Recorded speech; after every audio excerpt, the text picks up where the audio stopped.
आज के इस विश्लेषण में हम एक ऐसी बेहतरीन और मजेदार आध्यात्मिक कहानी पर बात करने वाले हैं जो भक्ति और पूजा पाठ के हमारे पूरे नजरिए को एकदम पलट कर रख देगी। तो चलिए एक बहुत ही बड़े सवाल से शुरुआत करते हैं जो आज की इस कहानी के बिल्कुल केंद्र में है। क्या ईश्वर को सच में कठोर और जटिल नियम चाहिए या फिर एकदम मासूम निश्चल सादगी? अब इस कहानी के पहले हिस्से पर आते हैं, भोला अढ़ैया और उसका नियम। वो लड़का जो 2.5 किलो खाता था। ये एक बेहद मासूम नौजवान की कहानी है जो सेवा की तलाश में एक आश्रम पहुंचता है। अब यहाँ सबसे दिलचस्प बात ये नंबर है 2.5। इस लड़के की एक पक्की शर्त थी कि उसे खाने के लिए रोजाना ठीक 2.5 किलो आटा चाहिए, और इसी अजीब और अटल शर्त की वजह से सब उसे अढ़ैया बुलाने लगे थे। यहाँ एक कमाल का टकराव दिखता है। एक तरफ है विद्वान गुरुजी जिनके पास कड़े नियम हैं, आंख बंद करके पढ़े जाने वाले जटिल मंत्र हैं, और दूसरी तरफ है अपना अढ़ैया जिसे कुछ नहीं आता। गुरुजी ने उसे सिर्फ गाय चराने और जंगल में खाना बनाकर भगवान को भोग लगाने का काम दे दिया, क्योंकि उस बेचारे को कोई नियम ही नहीं पता थे। इसका भोग लगाने का तरीका कितना सिंपल है, बस कुछ उपले इकट्ठे किए, आग जलाई, साधारण सी बाटी बनाई और एकदम मासूमियत से भगवान को आवाज लगा दी। कोई दिखावा नहीं, कोई जटिलता नहीं। और यही से आता है कहानी में सबसे मजेदार मोड़, भगवान राम का पहला भोजन। जंगल में वो अनोखा मिलन जब अढ़ैया पहली बार बहुत ही सहजता से गुरुदेव के ठाकुर को खाने के लिए बुलाता है। यहाँ पे इसका रिएक्शन सच में हंसाने वाला है। बड़े बड़े ऋषि मुनि भगवान के दर्शन को तरसते हैं, लेकिन जब भगवान राम सच में वहाँ आकर उसकी बाटी खाने लगते हैं तो अढ़ैया हैरान नहीं होता बल्कि चिढ़ जाता है। कहता है, आप ही हो गुरुजी के ठाकुर, क्या सब कुछ अकेले खा जाओगे और मुझे भूखा मारोगे? उसका ध्यान सिर्फ इस बात पर था कि उसके हिस्से की बाटी खत्म हो रही है। लेकिन बात यहाँ रुकती नहीं है। अब बढ़ता है दिव्य परिवार। मेहमान बढ़ते हैं तो आटा भी बढ़ता है। अगले कुछ दिनों में जो हास्यपूर्ण अफरा तफरी मचती है वो वाकई अद्भुत है। इस टाइमलाइन को देखकर पता चलता है कि क्योंकि भगवान रोज अपने किसी नए परिवार वाले को साथ लाने लगे तो अढ़ैया के आटे की डिमांड भी आसमान छूने लगी। सिर्फ 4 दिन के अंदर 2.5 किलो से डिमांड सीधा 10 किलो तक पहुंच गई। ये टेबल इस पूरी कॉमेडी को एकदम सटीक तरह से दिखाती है। जैसे जैसे आटा बढ़ता है उसको खाने के लिए एक नया मेहमान चमत्कारी ढंग से प्रकट हो जाता है और बेचारा अढ़ैया वापस भूखा का भूखा। पहले दिन राम जी, दूसरे दिन माता सीता, तीसरे दिन लक्ष्मण जी और चौथे दिन तो हनुमान जी भी पहुंच गए। अढ़ैया के ये डांट सच में कमाल है।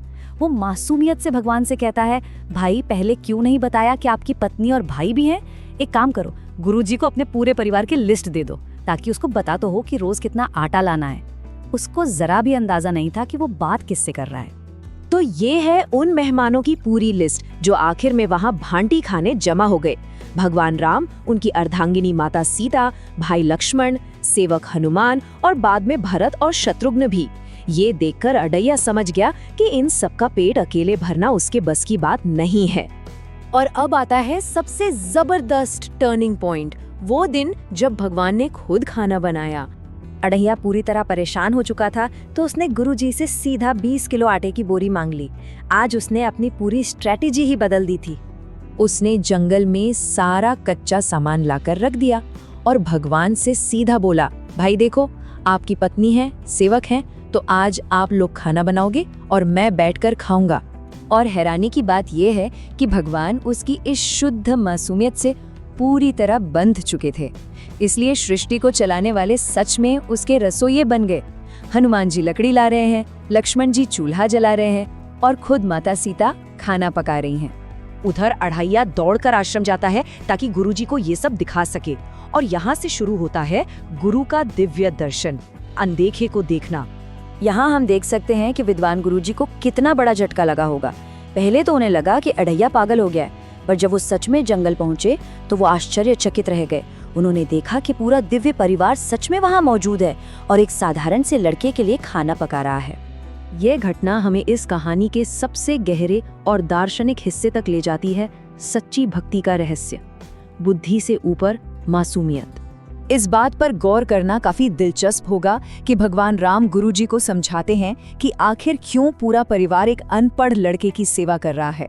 वो कहते हैं, विद्वान मुझे तर्क से नहीं समझ सकते, लेकिन मैं एक साधारण भक्त की शुद्ध मासूमियत से बंधा हुआ हूँ। यानी ज्ञान भगवान को नहीं छू सकता, पर भोलापन उन्हें खींच लाता है। और फिर आता है वो परम कृपा का क्षण।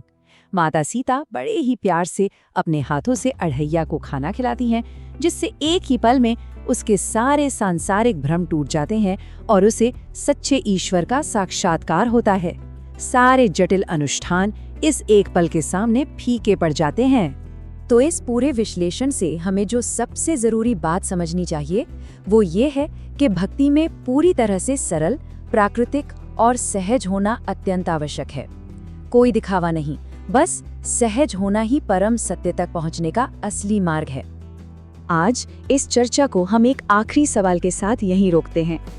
हम अपने जीवन की कठोर जटिलताओं को हटाकर वापस उस पूरी और मासूम सरलता तक कैसे पहुंच सकते हैं? आज हमारे साथ जुड़ने के लिए बहुत बहुत धन्यवाद।